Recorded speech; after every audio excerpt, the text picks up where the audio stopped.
Assalamualaikum. Ismi Umi Ayuni. Ana Alia Nashufa. Ana Muhammad Karul Iqmal. Ana Muhammad Mukri.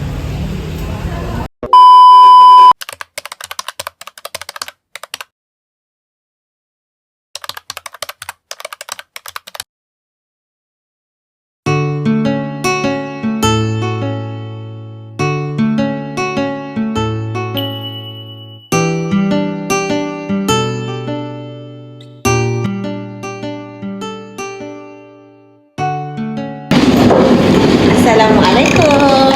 Waalaikumsalam. Hal antum bi khair? Alhamdulillah, ana bikhair. Naam, bikhair. Alhamdulillah. كل شيء ممتاز. ماذا فعلتي صباح يوم يا عليا؟ Qara'tu kitaban wa rasamtu qalilan. Ya Alia, hal tazhabina ila al-madrasah mubakkiran? Naam, ana azhabu ila al-madrasah mubakkiran kulli yawmin. ما أكلت يا مكري؟ أكلت خبزا وحليبا.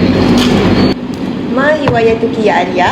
Uhibbu qira'ah wa rasmu Walimaza al-qira'ah? li'annaha tufiduni wa tu'tini ma'lumatin jadidah. وأنت يا إكمال ما هوايتك؟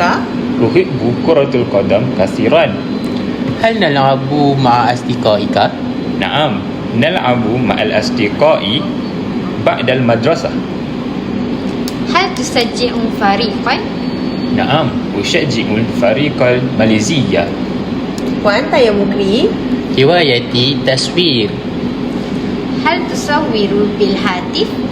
لا، أغلب الوقت بالكاميرا. رائعين جدا.